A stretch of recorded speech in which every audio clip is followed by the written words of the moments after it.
नमस्कार मित्रों, मैं वरुण गोरखपुरी स्वागत करता हूं आपके अपने YouTube चैनल वरुण गोरखपुरी में। दोस्तों, आज मैं जिस विषय को लेकर के उपस्थित हुआ हूं वह आज के भारत की राजनीति में हो रहे उठापटक और कैसे एक व्यक्ति से एक पूरे पार्टी के अंदर खलबली मची हुई है और एक पार्टी सिर्फ एक व्यक्ति से कैसे परेशान है, उसके बारे में हम चर्चा करेंगे। आपको याद होगा, आज से लगभग 110 दिन पहले जब राहुल गांधी जी ने भारत जोड़ो यात्रा की शुरुआत की थी, तो लोगों के मन में यह विचार चल रहा था कि क्या राहुल गांधी पैदल चलेंगे। जी हाँ, राहुल गांधी पैदल ही चलेंगे और वो पैदल ही चले। अब इसको समझने के लिए आपको थोड़ा पीछे जाना होगा और इस चीज को गंभीरता से समझना होगा। यह विषय गंभीर किस लिए है, ये मैं आपको बताने जा रहा हूं।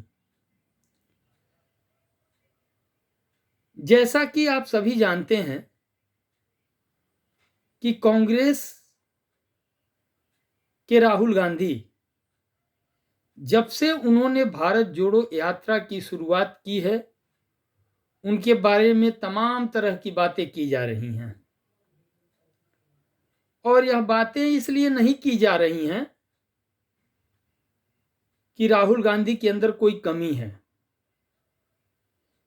यह बातें इसलिए की जा रही हैं, कहीं ना कहीं कोई राजनीतिक पार्टी इन सारी चीजों से डर रही है और उनके अंदर एक डर का माहौल है।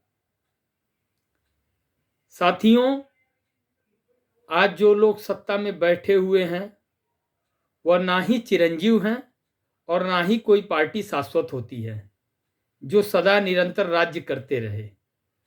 ऐसा कभी नहीं होता। समय है, समय परिवर्तित होता है।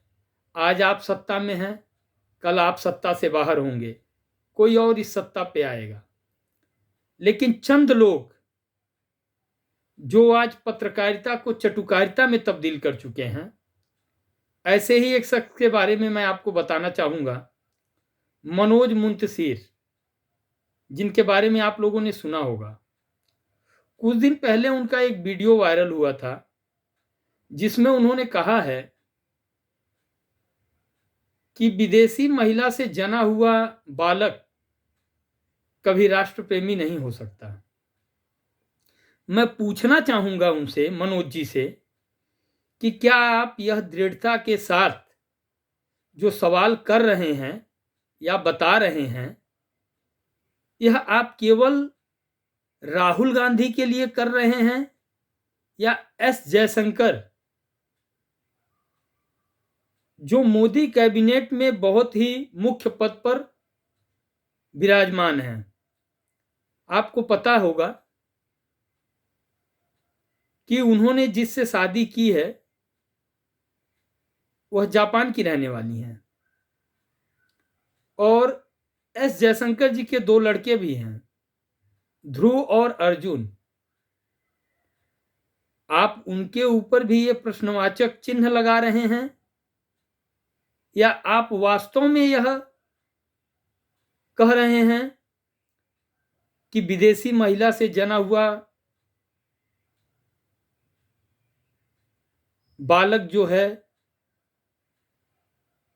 वह राष्ट्र प्रेमी नहीं हो सकता? आप स्पष्टीकरण दीजिए, स्पष्ट कीजिए, नहीं तो यह चाटुकारिता छोड़ दीजिए। आप यह आपको शोभा नहीं देती है। और जैसा कि मैंने बताया, सत्ता कभी किसी की नहीं रही है और ना ही रहेगी। सत्ता में लोग आएंगे, सत्ता में लोग जाएंगे। कम से कम आप अपने पद की गरिमा को बना के रखिए, बचा के रखिए। मैं आगे बढ़ूंगा। जैसा कि मैंने आपको बताया कि राहुल गांधी की यात्रा शुरू हुई थी तो उन्होंने कहा था कि मैं पैदल ही चलूंगा, और यह यात्रा जो है कन्याकुमारी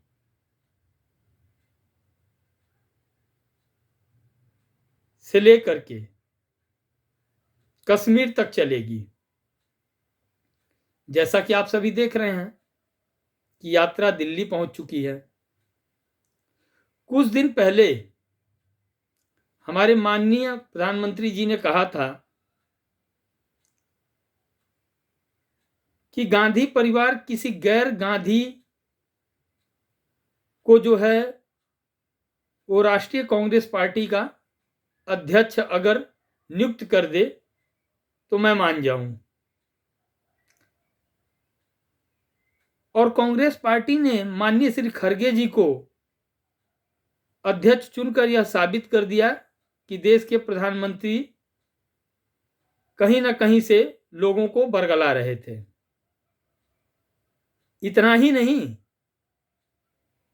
हमारे माननीय गृह मंत्री जी ने कहा था कि हिमाचल में अगर कांग्रेस की सरकार आती भी है तो सुक्खू राम जी का नंबर ही नहीं आएगा मुख्यमंत्री पद के लिए। कांग्रेस ने उनको वहां का मुख्यमंत्री भी नियुक्त कर दिया।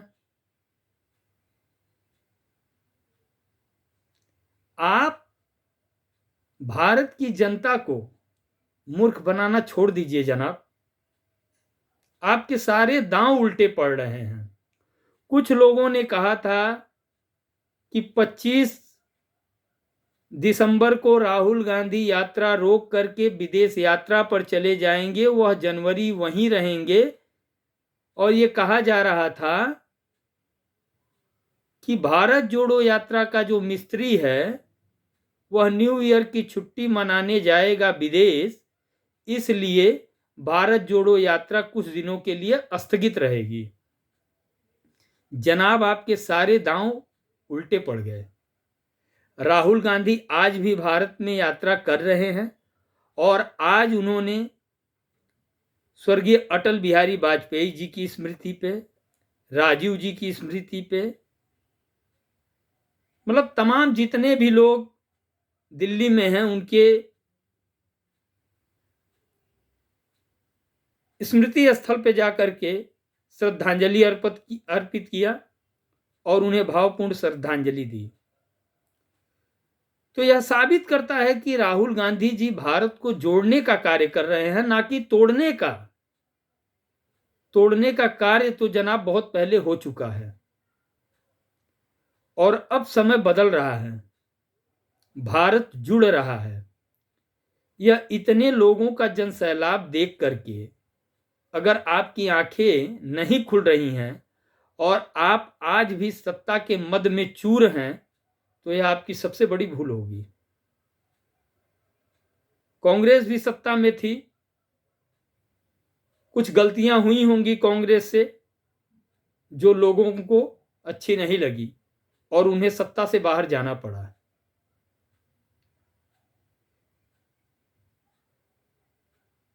और इसमें जो है अगर एक पक्ष और विपक्ष आपस में हमलावर हों तो बातें समझ में आती है, लेकिन आज के दौर में पत्रकारिता का जो है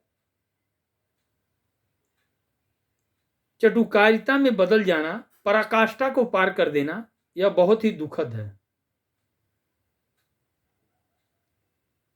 कहा गया है कि मीडिया जो है वह एक स्तंभ होती है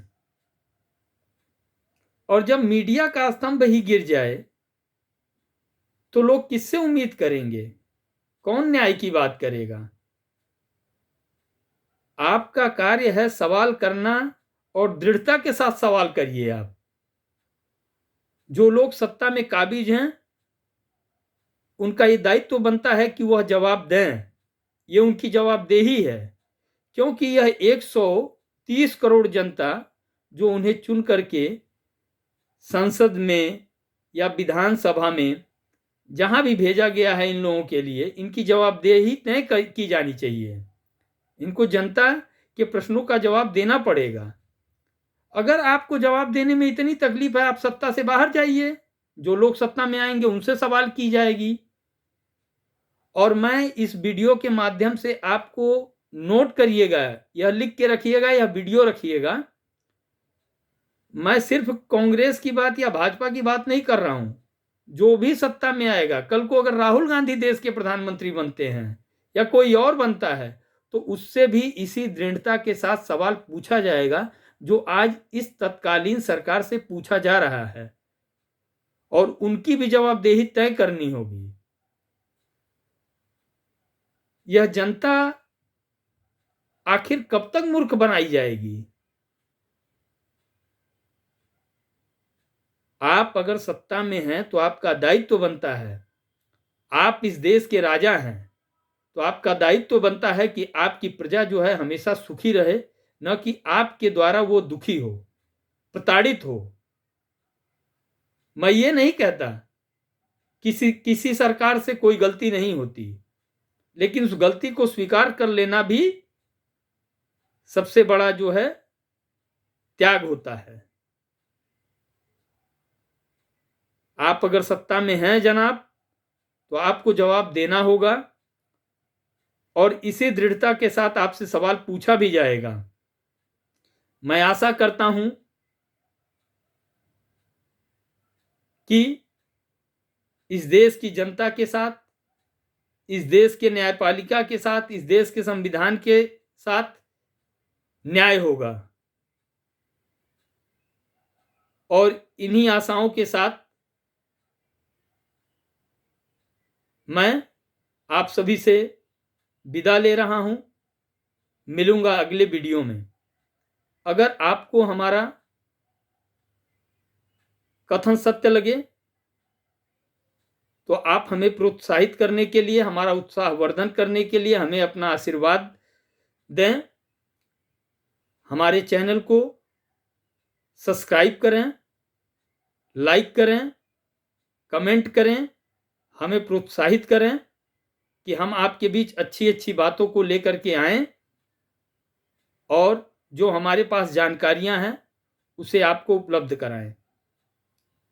जय हिंद, जय भारत, वंदे मातरम।